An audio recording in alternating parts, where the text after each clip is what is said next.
speech in Montgomery, Alabama, more commonly known as the Inaugural Address as Provisional President of the Confederate States of America, given February 18th, 1861. Gentlemen of the Congress of the Confederate States of America, friends and fellow citizens,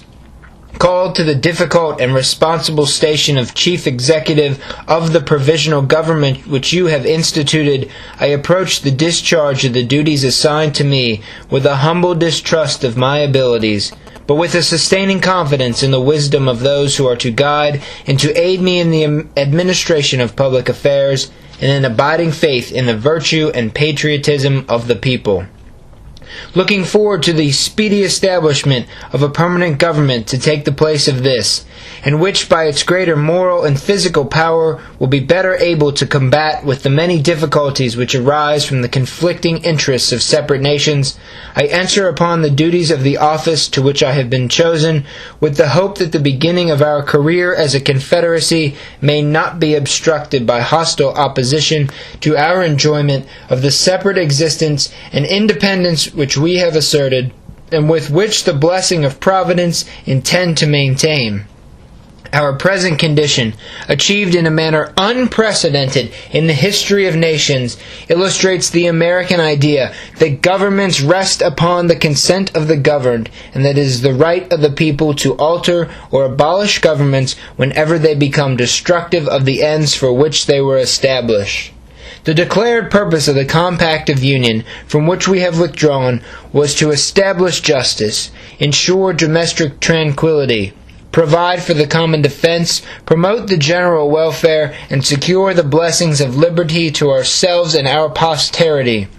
And when, in the judgment of the sovereign states now composing this confederacy, it had been perverted from the purposes for which it was ordained, and which had ceased to answer the ends for which it was assembled, a peaceful appeal to the ballot box declared that so far as they were concerned, the government created by that compact should cease to exist.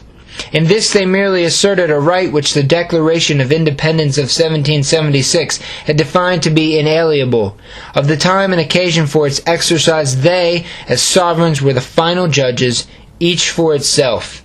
The impartial and enlightened verdict of mankind will vindicate the rectitude of our conduct, and he who knows the hearts of men will judge of the sincerity with which we labored to preserve the government of our fathers in its spirit.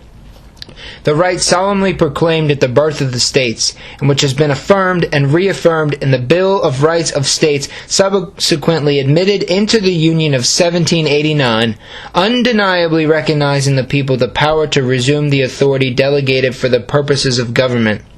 Thus the sovereign states here represented proceeded to form this confederacy, and it is by abuse of language that their act has been denominated a revolution. They formed a new alliance, but within each state its government has remained. The rights of person and property have not been disturbed. The agent through whom they communicated with foreign nations is changed, but this does not necessarily interrupt their international relations. Sustained by the consciousness that the transition from the former Union to the present Confederacy has not proceeded from a disregard on our part of just obligations, or any failure to perform every constitutional duty, moved by no interest or passion to invade the rights of others, anxious to cultivate peace and commerce with all nations, if we may not hope to avoid war, we may at least expect that posterity will acquit us of having needlessly engaged in it. Doubly justified by the absence of wrong on our part, and by wanton aggression on the part of others, there can be no cause to doubt that the courage and patriotism of the people of the Confederate States will be found equal to any measures of defense which honor and security may require.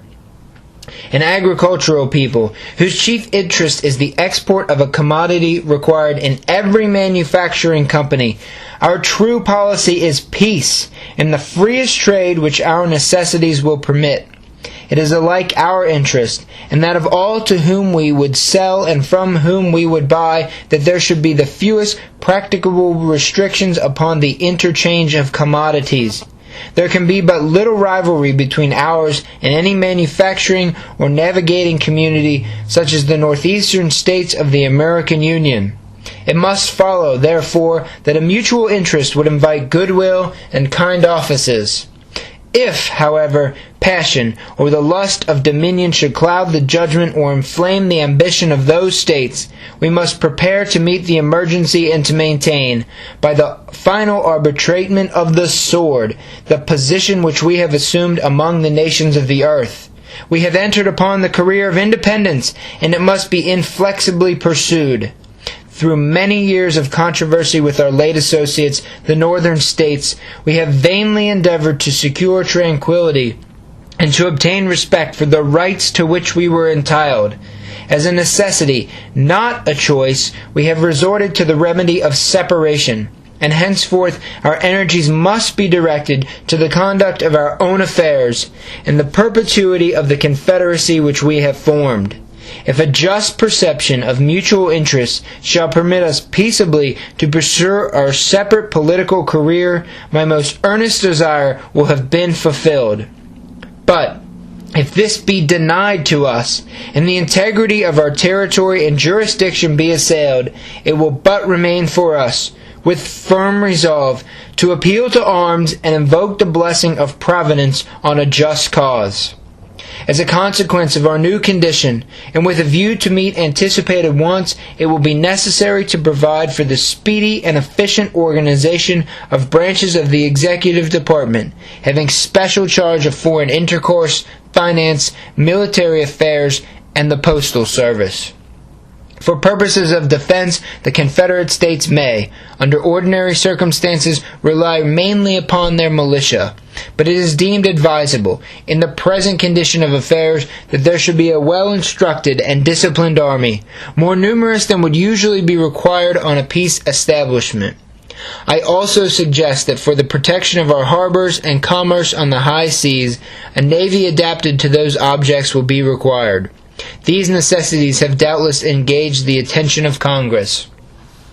With the Constitution differing only from that of our fathers in so far as it is explanatory of their well-known intent, freed from the sectional conflicts which have interfered with the pursuit of the general welfare, it is not unreasonable to expect the states from which we have recently parted may seek to unite their fortunes with ours under the government which we have instituted.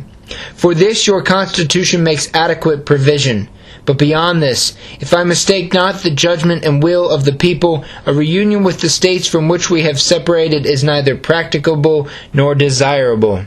To increase the power, develop the resources, and promote the happiness of a confederacy, it is requisite that there should be so much of homogeneity that the welfare of every portion shall be the aim of the whole. Where this does not exist, antagonisms are engendered which must and should result in separation.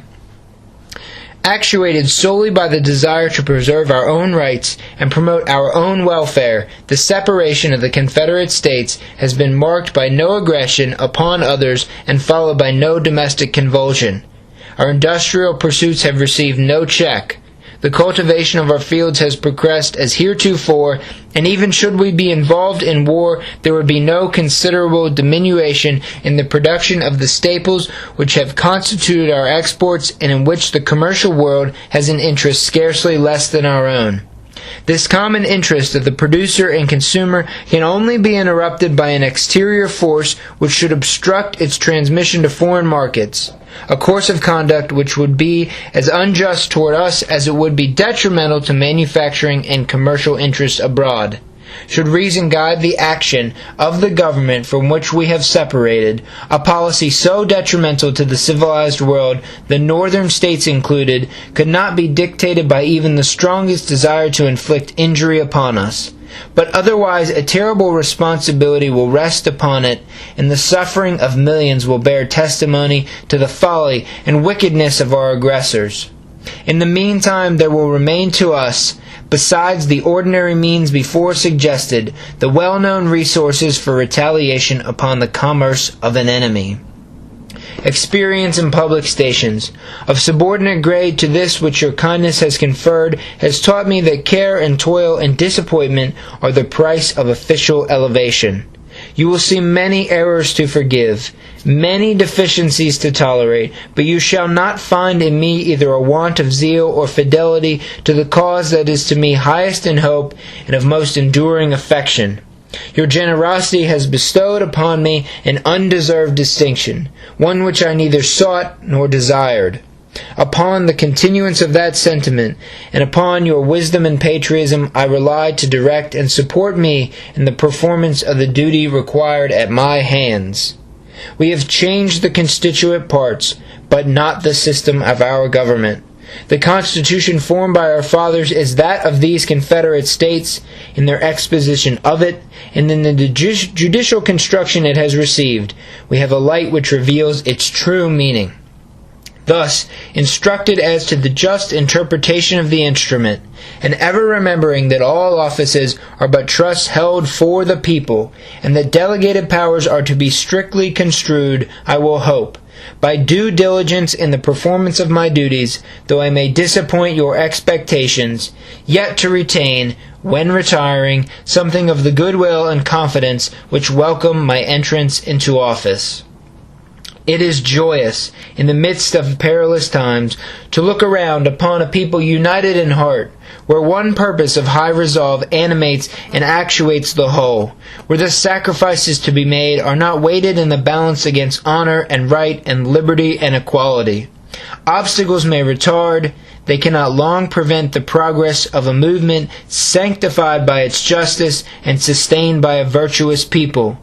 Reverently let us invoke the God of our fathers to guide and protect us in our efforts to perpetuate the principles which, by His blessing, they were able to vindicate, establish, and transmit to their posterity, and with a continuance of His favor, ever gratefully acknowledged, we may hopefully look forward to success, to peace, and to prosperity.